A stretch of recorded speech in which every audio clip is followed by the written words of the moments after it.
Ang kwentong ito ay hango sa totoong buhay.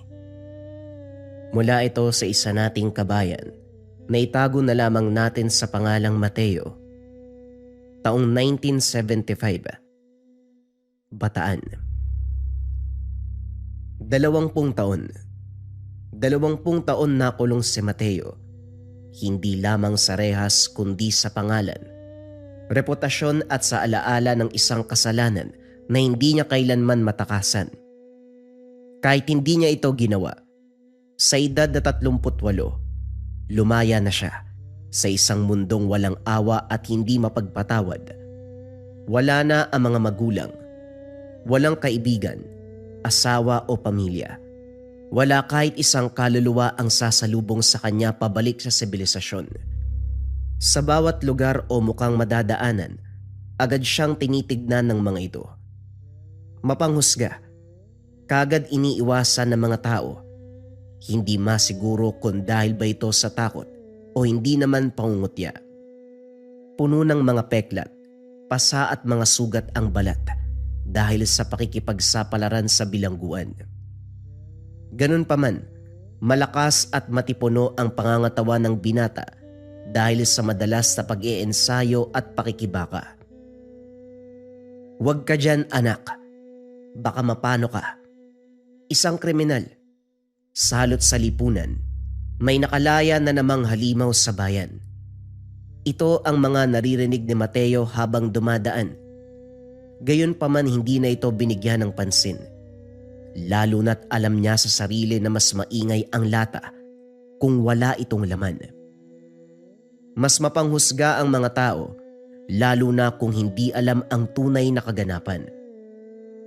Bago pa man naging bilanggo si Mateo, isa lamang siyang normal na bata, pinanganak sa ibabang bahagi ng lipunan, sa isang lugar na walang pangalan sa mapa, kung saan ang gutom ay normal at ang mangarap na makalaya sa kahirapan ay tila milagro na lamang.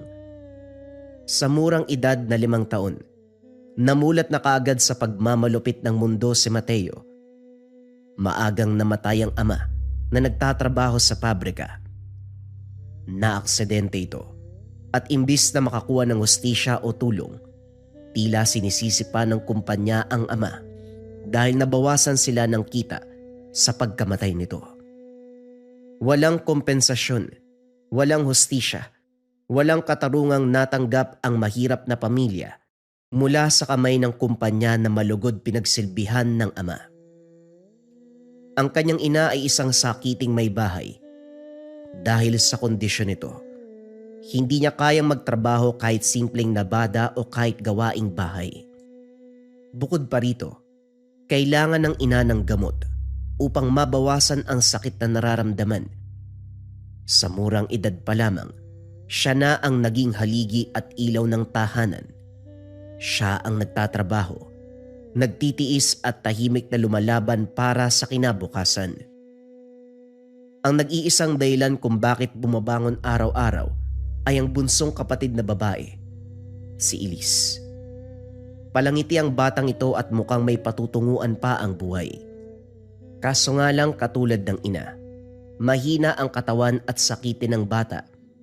Palaging nilalagnat. May sakit sa baga na unti-unting umuubos sa hininga.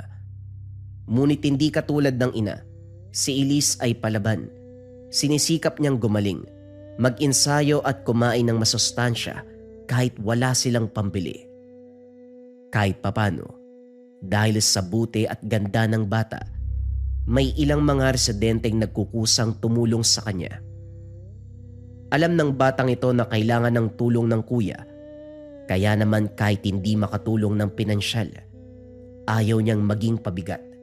Katulad ng ina, na tila matagal nang sumuko sa buhay. Inaalagaan ni Elise sa tahanan ang ina at siya din ang nag-aasikaso sa kuya na nagtataguyod sa pamilya sa loob ng ilang taon. Kuya, nakauwi ka na? Ito po pinagandaan kita ng pagkain. Wika ni Elise.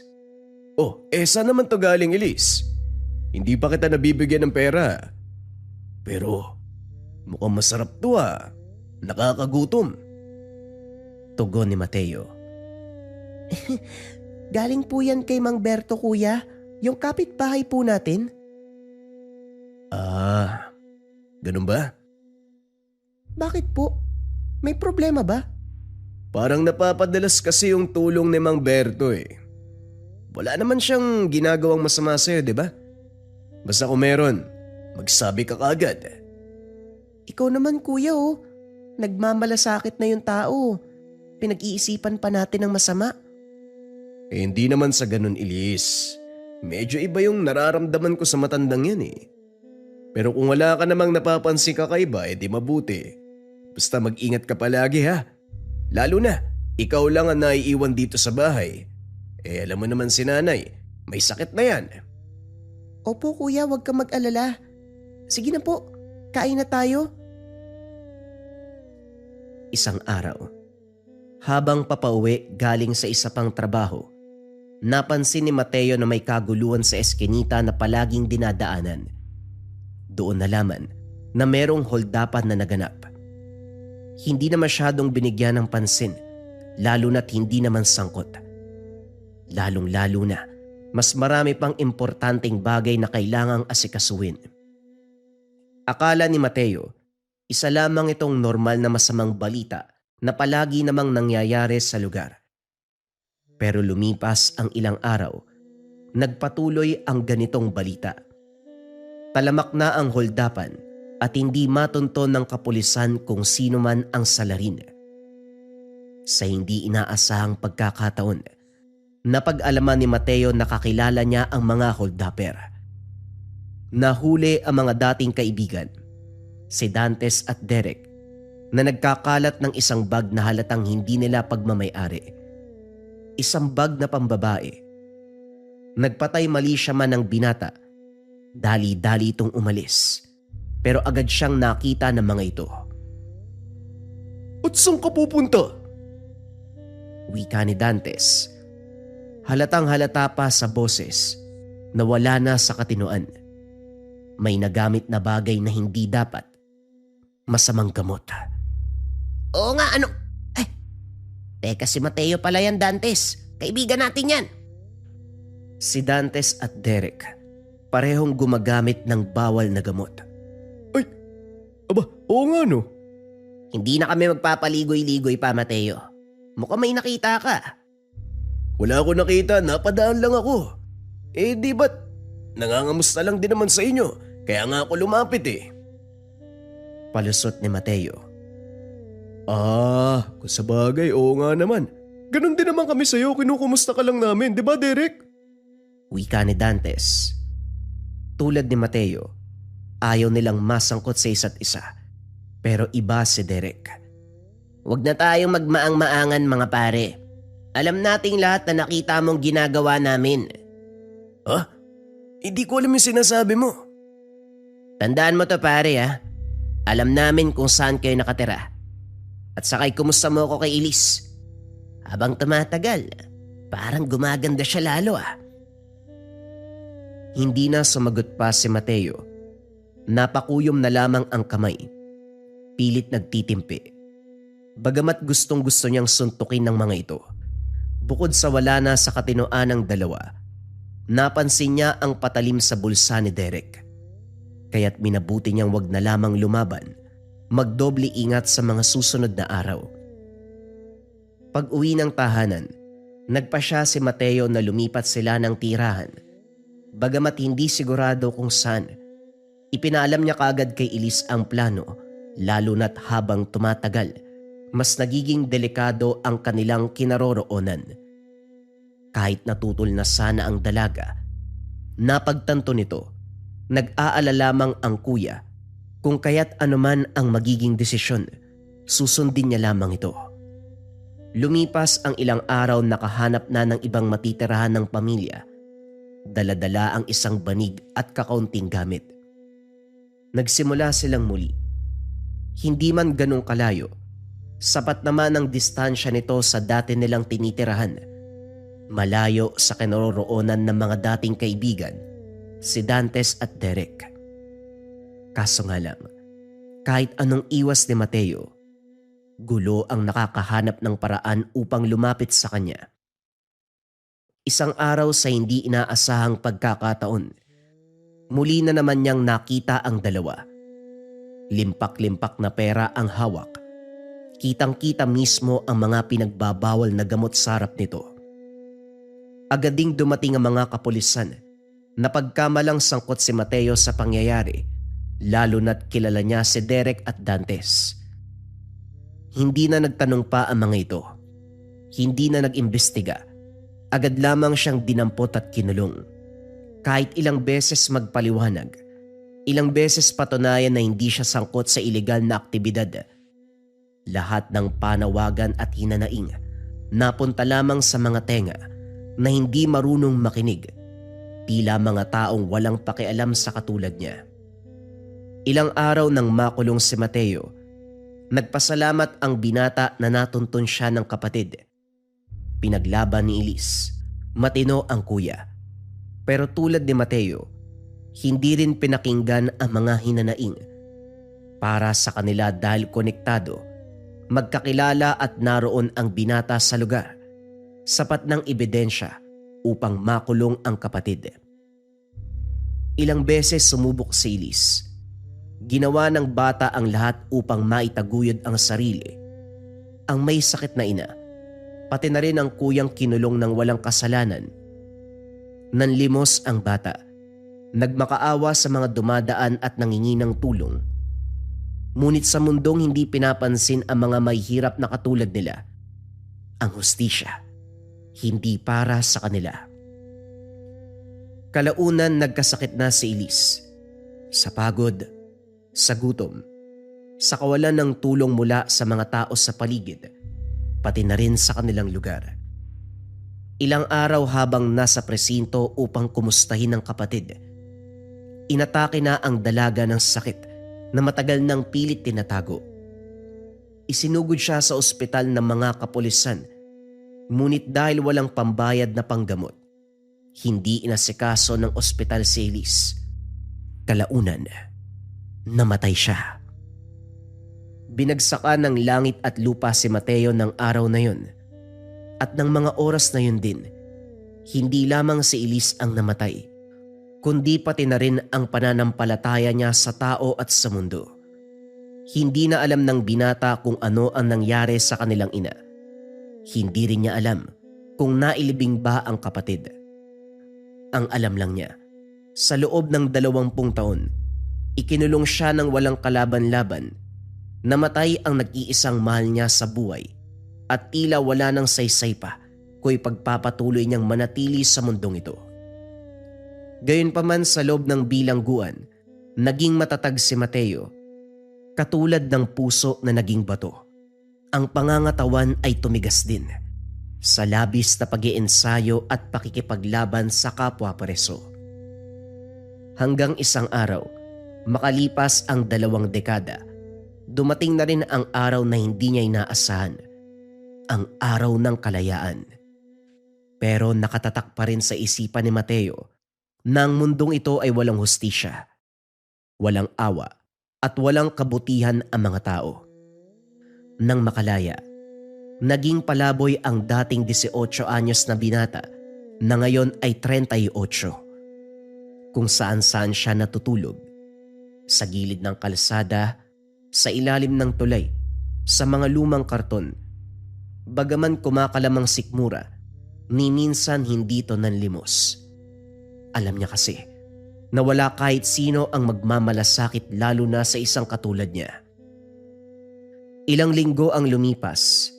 Nagpapalaboy-laboy si Mateo. Sa basurahan kumukuha ng makakain at kung saan-saan pa natutulog. Dahil sa ingay ng paligid, hindi tumigil sa paglalakbay si Mateo.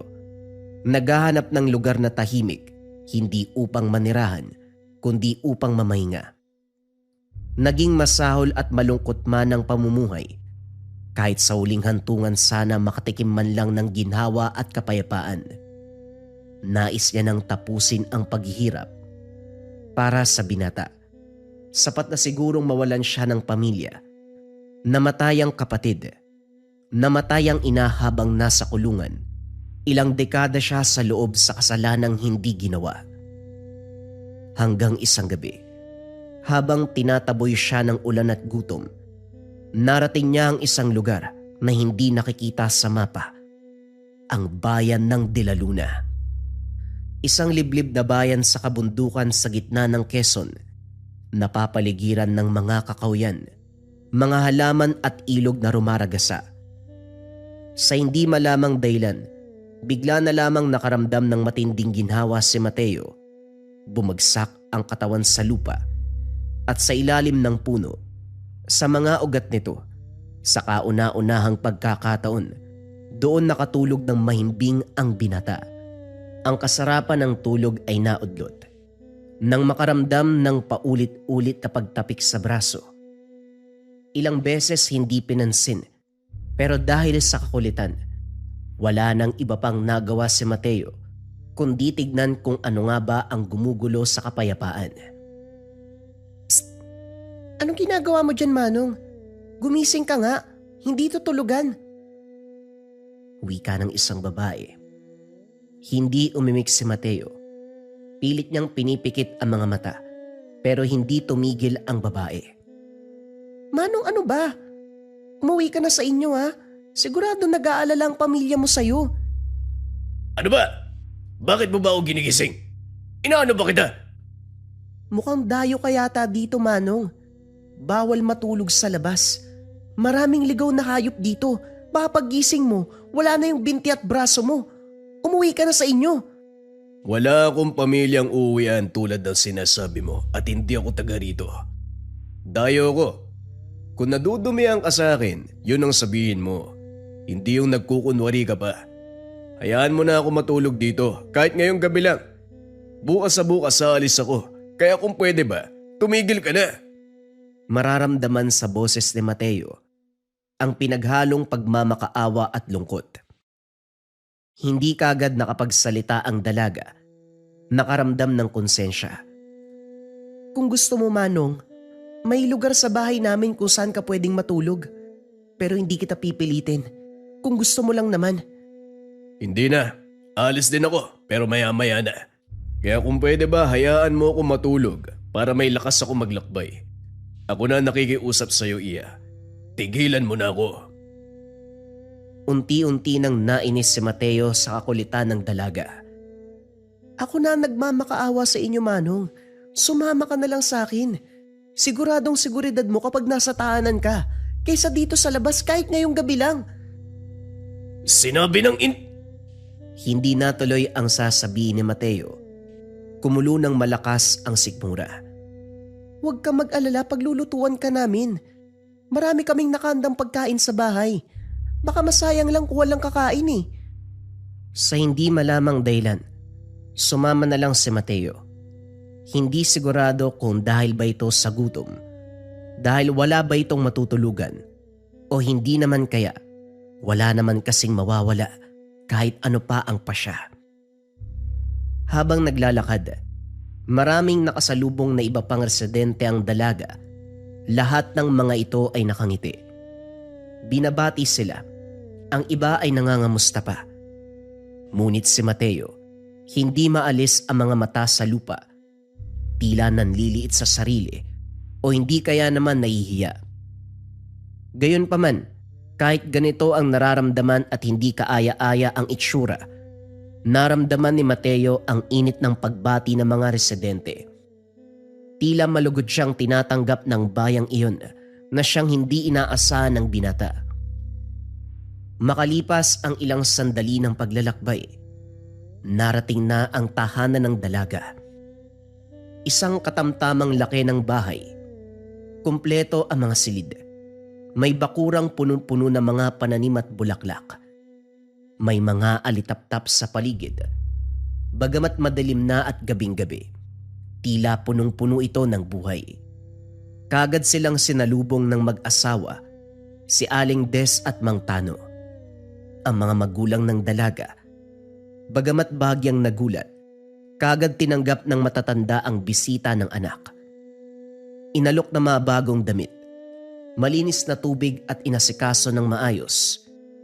Sa kauna-unahang pagkakataon, lumabas sa mga labi ni Mateo ang salita na matagal nang hindi ginamit.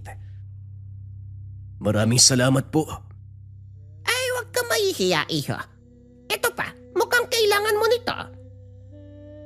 Wika ni Aling Des. Naglabas ng baul ang matandang babae, puno ng malinis na tubig. Inaalok si Mateo na maghugas ng kamay bago kainin ang mga hinanda. Oo nga iho, kumain ka ng marami ha.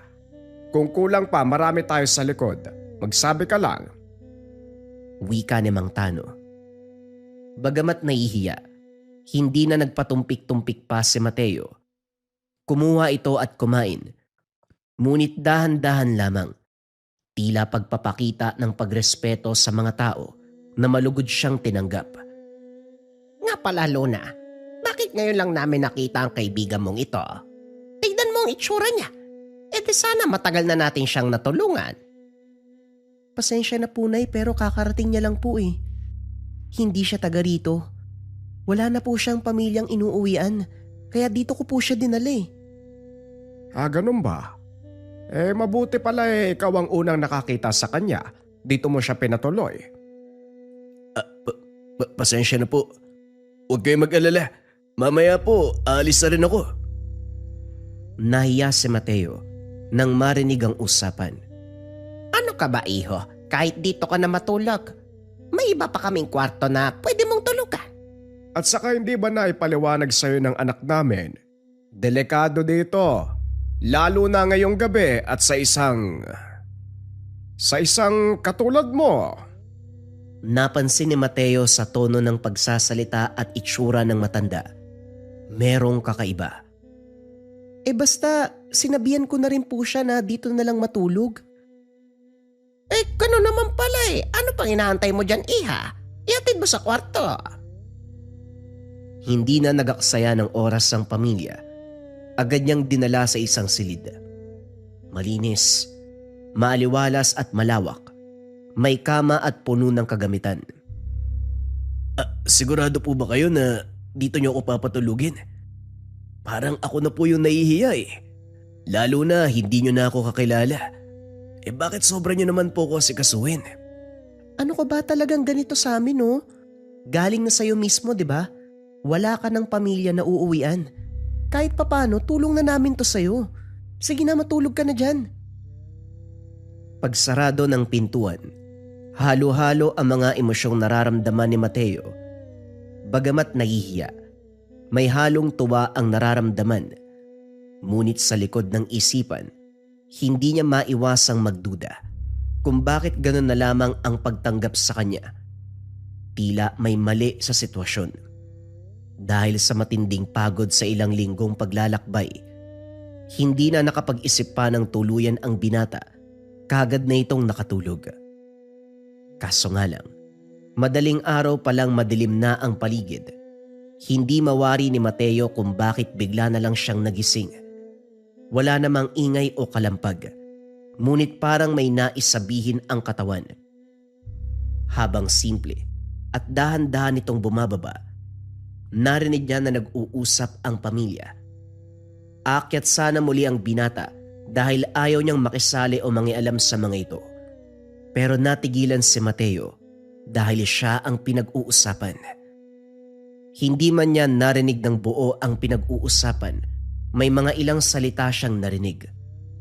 Kunin, kailangan, bago pa makuha ng iba. Ito ang mga salita na paulit-ulit na pumapasok sa isipan ni Mateo nang makabalik na siya sa kwarto. Ano ba yun? Ano bang ibig sabihin nun? Kinabukasan, pagsikat ng araw, kagad hinanda ni Mateo ang sarili sa muling paglalakbay. Bagamat sandali lamang siyang nakatira sa bahay na ito, tila nakaramdam na kaagad ng kirot sa puso na tila ba ayaw nang umalis. Pagbaba, sinalubong siya ng pamilya. May mga pagkaing nakahanda. Doon niya napag-alaman na si Aling Des pala ang nagmamay-ari ng isang maliit na karinderya, kaya marami itong pagkaing nakain. O iho, nariyan ka na pala. Halika muna dito, magapunan ka. Wika ni Aling Des, sabay turo sa pagkainan kung saan may 4 na platong nakahain. Oh, nariyan ka na pala. Halika muna dito at mag-agahan. Wika ni Aling Des, sabay turo sa pagkainan kung saan may 4 na platong nakahain. Napansin ni Mateo na may kakaiba sa pamilya. Bukod sa mga hindi pangkaraniwang gamit sa bahay, tulad ng mga kahoy, bato na may mga nakaukit na simbolo, napansin din niya hindi kumakain ng bawang ang mga ito. Matapos kumain at magpasalamat ng lubos, napansin ni Mateo si Mang Tano. Dali-dali siyang lumabas at tinulungan ang matanda na isa palang panday. Aba, malakas pala ang katawan mo, iho. Mukhang magaling ka magpanday. Matanong ko lang, may pupuntahan ka na ba? Wala po, Mang Tano eh. Bakit po? Kung gusto mo, tulungan mo na lang ako dito. Ayan ay kung ayos lang sa'yo. Sumama si Mateo sa matanda papunta sa bayan upang kumuha ng ilan pang kagamitan. Napansin ng binata na tila lahat ng nakakasalubong nila ay nakangiti. Magalang, karamihan ay bumabati sa kanila. Hindi mapigilan ni Mateo itanong sa matanda, lalo na't sa kanyang karanasan, tanging panghusga, panglalait o pagsasabi ng hindi maganda ang natanggap. Normal yan dito sa amin, iho. Lahat ng tao ganyan, kaya masanay ka na.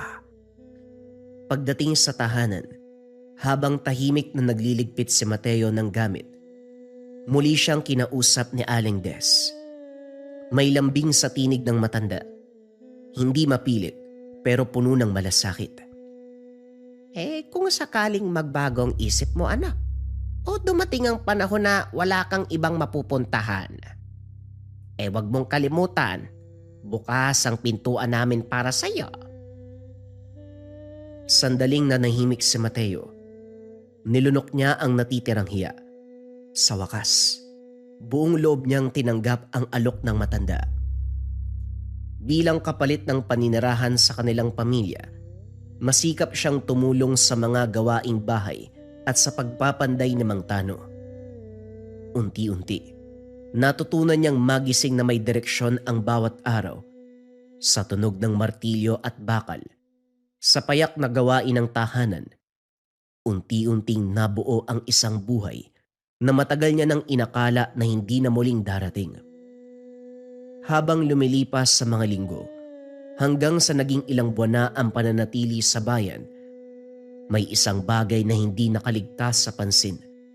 Bagamat kilala sa Pilipinas ang pagiging relihiyoso, wala siyang nakita sa bayang ito. Walang kapilya, walang krus, at wala ring nagdarasal sa lugar. Gayunpaman, kakaiba ang mga tao. Nanatili silang magalang, masiyahin, at palaging may ngiting handog sa tuwing siya'y makakasalubong. Hanggang sa hindi na malaya ni Mateo, siya na mismo ang gumaya sa kanilang gawin. Bagamat umaga, binabati niya ang sinumang madadaanan, at bawat pagbating iyon may kasamang ngiting tunay, hindi pilit. Napansin din niya ang mga kalsada ay palaging malinis, walang pulube sa mga gilid, walang kapitbahay na nag-aaway, at higit sa lahat, ni isang krimen, wala siyang nabalitaan sa loob ng ilang buwan na paninirahan sa lugar. Walang takot sa gabi, walang pangamba sa umaga. Tahimik niyang naisip. Ayos lang kung walang mga simbahan dito. Kung ang kapalit naman ay kabutihan ng mga tao, mas mabuti na to. Kaysa sa lugar na puno ng pagdarasal pero yung ugali ng mga tao, mas masahol pa sa halimaw. Ngunit kahit ganito, kahit gaano kakontento si Mateo sa kinaroroonan, hindi niya maiwasan. May mali. May nagbabadyang panganib sa lugar. Isang gabi sa hindi malamang dahilan, hindi makatulog ng maayos si Mateo. Maya't maya siyang nagigising. Sinasabi ng katawan na wag munang matulog dahil may kailangan siyang malaman. Nakarinig ng mga yabag sa labas ang binata. Taliwas sa normal na pag-iwas sa gulo. Sinundan niya kung saan nagmula ang mga ingay. Habang bumababa ng marahan, napansin niya na wala ang pamilya sa loob. Doon na siya nag-alala. Lumabas upang alamin kung saan sila nagtungo. Baka napano na sila. Hindi niya alam kung bakit niya ito ginawa. Marahil kutob. Nag-aalala sa pamilyang kumupkup sa kanya o iba pang pakiramdam na hindi niya maipaliwanag. Makalipas ang ilang minutong paglalakad ng palihim sa dilim ng paligid, na tanging ang buwan lamang ang nagbibigay liwanag, doon niya nakita ang isang bagay na imposible. Merong grupo ng mga tao sa bandang unahan. Habang siya ay nakatago sa mga halaman, ang mga taong ito unti-unting nagbabago ng anyo. Hindi siya makapaniwala sa nakikita. Gustuin man niyang umalis. Tila napako ang mga paa sa sahig. Ang katawan ay nanigas sa matinding takot. Kitang-kita ng dalawang mga mata. Ang mga mata na ito ay unti-unting naging matingkad na pula. Kitang-kita lalo na sa dilim ng paligid. Ang mga kuko ay napakahaba. Halos kalahati na ng kanilang braso.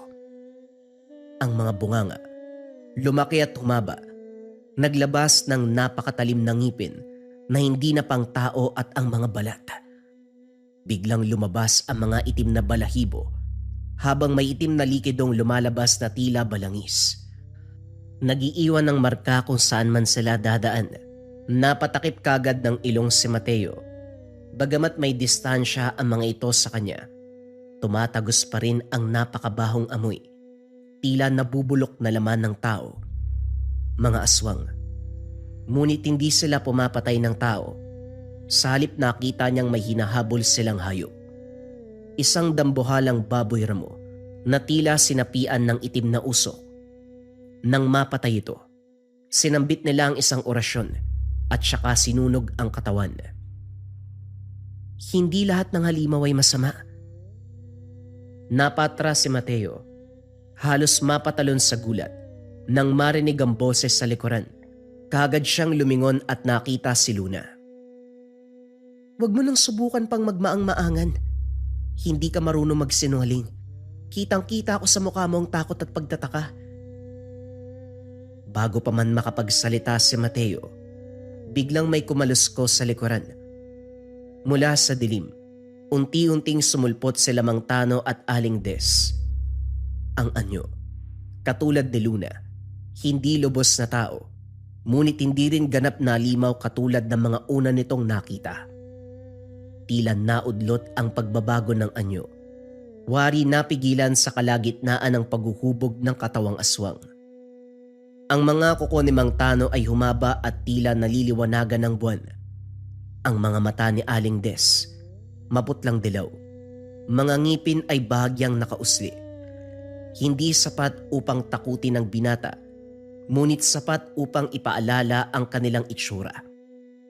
Bagamat nakikilala pa rin, ang kanilang anyo ay may bahid na ng halimaw. Ito ang mas nakakapangilabot. Bigla nilang kinuha ang magkabilang braso ni Mateo. Malakas ang pagkakahawak. Hindi marahas, ngunit walang puwang upang tumutol. Sapilitan siyang kinaladkad pabalik sa direksyon ng tahanan. Ang mga paa niya ang kumikiskis sa lupa, habang tinatangay siya ng takot sa kalituan. Hindi ka na lang sana lumabas ng bahay, Mateo. Nang sandaling yun, wala nang nagawa ang binata kung hindi ang sumunod. Mabilis ang tibok ng puso at sa bawat takbang, tila papalapit na sa kanyang wakas na matagal niya nang kinakatakutan. Ito na ba ang katapusan? Kung yun man ang kahihinatnan, may kakaibang katahimikan o ginhawa ang bumalot sa isipan. Sa kabila ng takot, hindi maikakaila ang pasasalamat.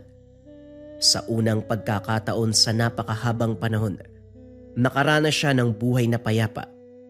May kabuluhan at may mga taong tumatanggap sa kanya ng walang panghusga. Kung mamamatay man siya sa gabing yun, mamamatay siyang may alaala ng ilang buwang naging tunay siyang masaya. At sa mundo na yun, sapat na upang hindi siya magsisi. Sa loob ng tahanan naupo si Mateo sa lumang silya habang sila ni Mang Tano at Aling Des nakatayo sa harapan. Habang si Luna naman ay nakatayo sa tabi. Tahimik ngunit ang mga mata ay nakatingin. Kitang-kita ang pangamba. Hindi na kami magpapaligoy-ligoy pa. Ipapaliwanag namin sa iyo ang lihim ng bayang ito. Ang lugar na ito ay kanlungan ng mga aswang na tumalikod sa pagpatay ng mga tao.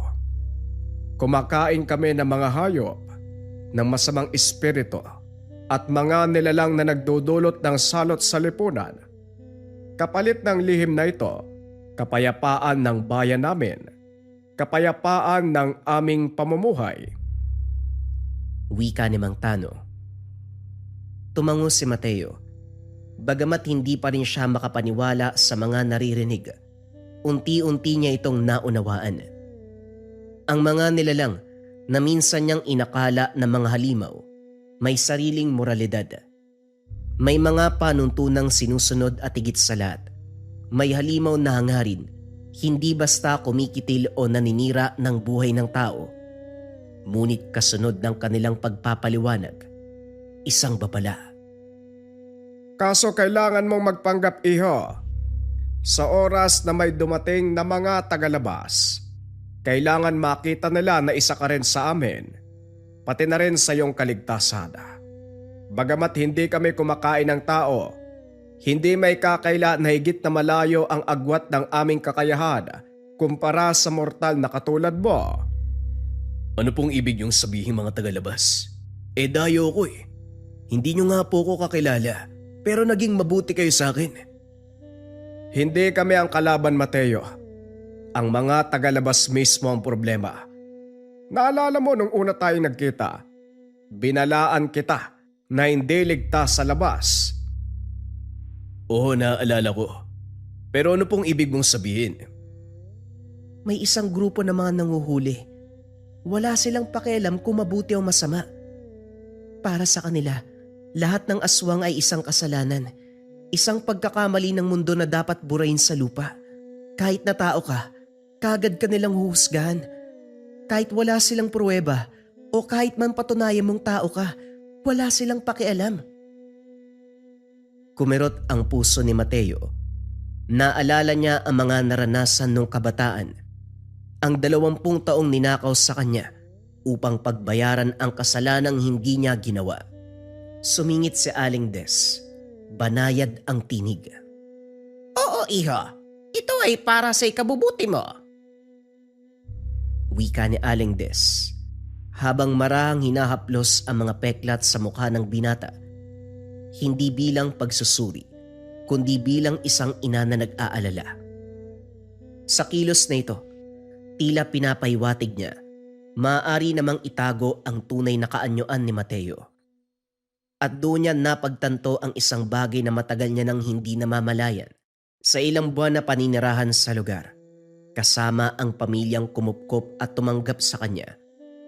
Tila nakalimutan niya ang mga peklat, ang mga pilat at pagdidispurga ng kanyang katawan. Ganito kalalim ang pagtanggap at pagmamahal na ibinigay sa kanya.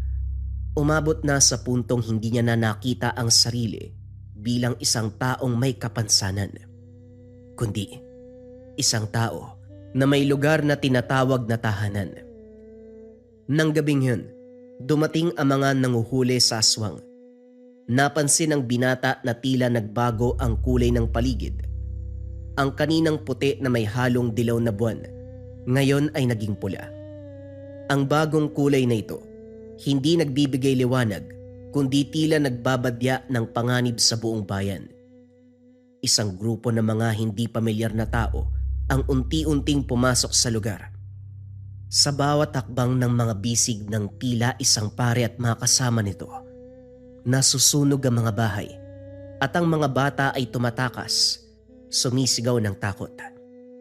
Kagad nag-anyong aswang sila Luna, Mang Tano at Aling Des. Lumabas upang labanan ang mga taong ginugulo ang payapa nilang bayan. Sinabihan nila Luna ang binata na magtago at kaya naman nila ang mga mortal sa labas. Ngunit habang nakadungaw ang binata sa labas, kahit tunay ngang malakas sa mga ito, hindi nila inaasahan na may bagong pakulo ang mga nanguhuli. Ang pare ay may dalang albularyo, gamit ng mga orasyon, mga anting-anting at mga mutya na ibinahagi niya sa mga kasama. Madali nilang nadakip ang mga aswang. Lumabas si Mateo nang makita nito kung paanong nadakip si Luna. Tila isang orasyon, isang liwanag, isang maiwagang tali ang tuluyang nakahuli sa dalaga. Bago pa man makakilo sila Mang Tano at Aling Des, kaagad din silang nadakip.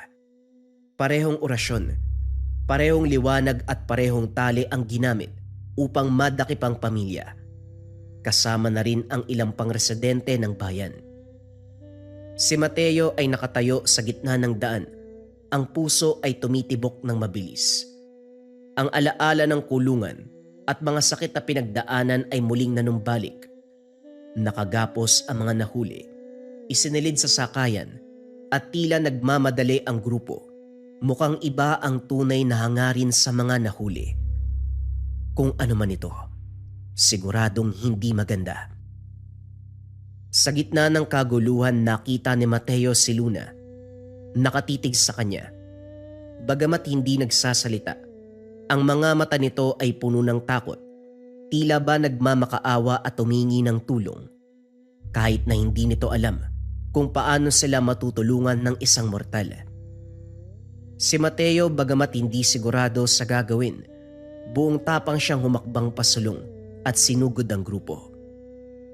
Bagamat mag-isa, hindi hamak na mas malaki ang pangangatawan ni Mateo. Mas matigas, mas malakas. Dagdag pa ang damdamin nito na handang gawin ang lahat. Mailigtas ang pamilya na kumupkup sa kanya. Ginamit nito ang lakas ng mga braso, bilis ng mga binte at talino ng utak upang ubusin ang grupo. Isa-isa niyang napatumba ang mga ito. Ang mga paring namumuno, kagad ding napatumba.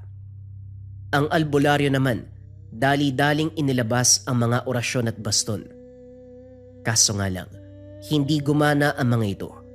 Ang mga anting-anting, mutya at iba pang dala ng grupo kay Mateo dahil hindi tulad ng bayan, hindi siya aswang. Sa labis na galit at pagmamahal sa bagong pamilya, nabigyan ng kakaibang lakas ang binata. Hindi ko man nailigtas ang kapatid kong Silis. Hindi ko hahayaan at hindi ako papayag na maging ang bago kong pamilya mawawala sa akin ang ganun-ganun lang. Wika ni Mateo sa sarili. Isang mortal, laban sa iba pang mortal. Matagumpay niyang napatumba ang mga kalaban at napalaya ang mga kababayan. Anong pwede nating gawin sa mga ito, Tano? Paggising nila siguradong hindi titigil ang mga yan. Lalo na ngayon, may kasama na silang albularyo. Sumang-ayon ang mga residente. Bagamat ayaw nilang sakta ng mga tao, hindi sila papayag. Nagambalain pa ng mga ito ang tahimik na buhay. Huwag niyo na pong problemahin. Kami na po ang bahala sa kanila. Wika ng residente sa pamilya. Isa-isa nilang kinuha ang bawat miyembro ng grupo. Marami na kayong natulong lalo na ang kasama nyo. Bilang pagtanaw ng utang na loob, kami na ang bahalang mag-isip kung ano man ang dapat gawin sa mga perwisyong to. Pagpapaliwanag ng isa pa, sabay kindat sa pamilya. Bagamat hindi nila alam kung anong binabalak ng mga ito, nagtitiwala sila na hindi na mauulit muli ang ganitong kaganapan sa bayan. Pagkatapos ng laban, duguan at sugatan si Mateo, ngunit buhay. Ligtas ang pamilya. Ang bayan ay nanatiling tahimik. Si Mateo, bagamat hindi man aswang, alam niya sa kanyang puso't isipan na dito siya nabibilang. Labis ang pagpapasalamat ng pamilya sa binata sa pagligtas sa kanila. Agad itong umuwi upang gamutin ang mga sugat. Bumalik na rin ang katahimikan. Ang bayan ay nanatiling lihim. Ang grupong nanggulo sa kanila ay hindi na rin babalik pa. Si Mateo, piniling manatili hindi bilang aswang, kundi parang tulay sa pagitan ng dalawang mundo. Hindi man sinuwerte si Mateo sa mundong ginagalawan ng mga tao, sa wakas ay natagpuan niya ang buhay na matagal nang pinagkait sa kanya ng kapalaran.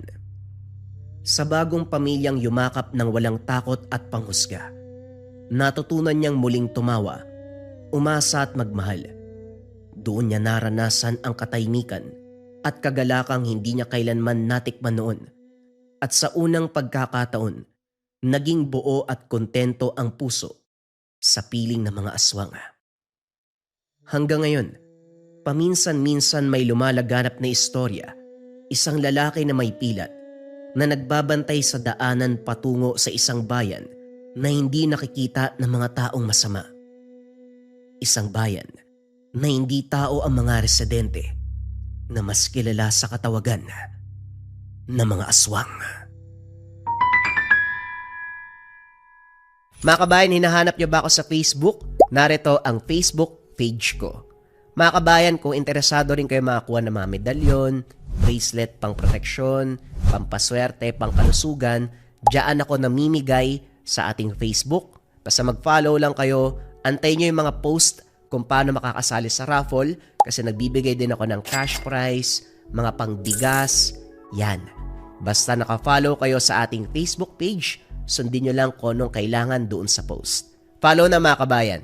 Top 5 items na kailangan mo sa Lika Merchandise ngayong 2026. Simulan natin kaagad sa number 1. Number 1, Gunita Bracelet for Good Health Bracelet. Yung energy and vibration na ina-attract ng ating Gunita Bracelet ay nakakatulong sa pagpapaganda ng kalusugan. Laging tandaan mga kabayan, para saan ang ating mga swerte, kayamanan, kung hindi maganda ang ating kalusugan. Kung ang priority mo ay magandang kalusugan, energy and vibration na ina-attract, dito ka sa ating Gunita Bracelets. Number 2, ang ating Gintong Gabay o Gabay Medallion Ethnic Version. Pareho lamang ng bisa to mga kabayan, sa designs lamang siya nagkaiba. Ito Gintong Gabay, ito naman ethnic yung approach. Ang bisa nito mga kabayan ay pampaswerte at gabay sa career, health, love life, and finance. Kung nangangailangan ka ng swerte at gabay sa apat na aspeto ng buhay ngayon 2026, kung kailangan mo ng guidance sa araw-araw ngayon 2026, dito ka sa top 1 necklace natin, ang Gabay Medallion pangkalahatan. Pili ka na lang ng designs kabayan.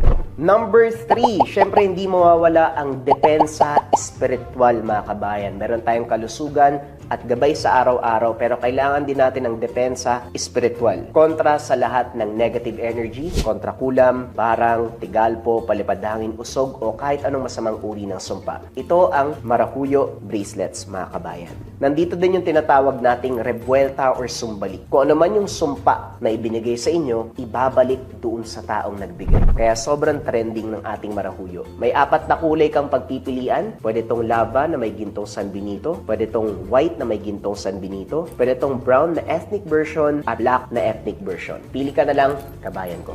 Number 4, Gintong Palay Money Amulet. Ito bagay na bagay itong coin na to mga kabayan para sa mga tao na ayaw naman na nagsusuot ng kung ano-ano. Baliktaran ng simbolo, ang bisa nito ay pampaswerte sa pera, for dreams manifestation, kung may mga kahilingan ka na gustong matupad ngayon 2026, for abundance and for prosperity. Sobrang simple lang nito, iipit mo lang siya sa wallet mo, dalhin mo lang palagi, ilagay mo sa gabay pulantela pouch, basta dala-dala mo. Let it work for you kabayan. Gintong Palay Money Amulet. At syempre mga kabayan ko, ang panglima, hindi mawawala ang Kaluban de Pampaamo. Pampaamo sa tao, pampaamo sa negosyo. Kung feeling mo nasa toxic environment ka kabayan, ikaw lagi yung napapag-initan, laging galit yung partner mo, laging galit yung boss mo, laging galit yung mga katrabaho mo, sa'yo lagi sinisisi ang mga bagay-bagay, magkaluban de pampaamo ka. Pampaamo sa tao, pampaamo sa negosyo. Bagay din to sa mga nasa sales or sa mga tao na palaging merong kausap para mabilis kayong makapagpalagay ng loob ng taong kausap mo. Sobrang simple lang. Itong kaluban, gawa to ng mga tubo sa Negros pero may mga sangkap pa ito sa loob. Dadalin mo lang kabayan. Let it work for you. Lagay mo sa bag mo, lagay mo sa bulsa mo, basta dala-dala mo lang palagi. Yon ang ating top 5 items na kailangan mo ngayon 2026 sa Likha Merchandise. Kung interesado ka kabayan, pwede mo i-click yung yellow basket sa baba. Pero if ever na walang yellow basket, i-search mo lang ang shop ng Likha Merchandise. Ingat sa mga scammers.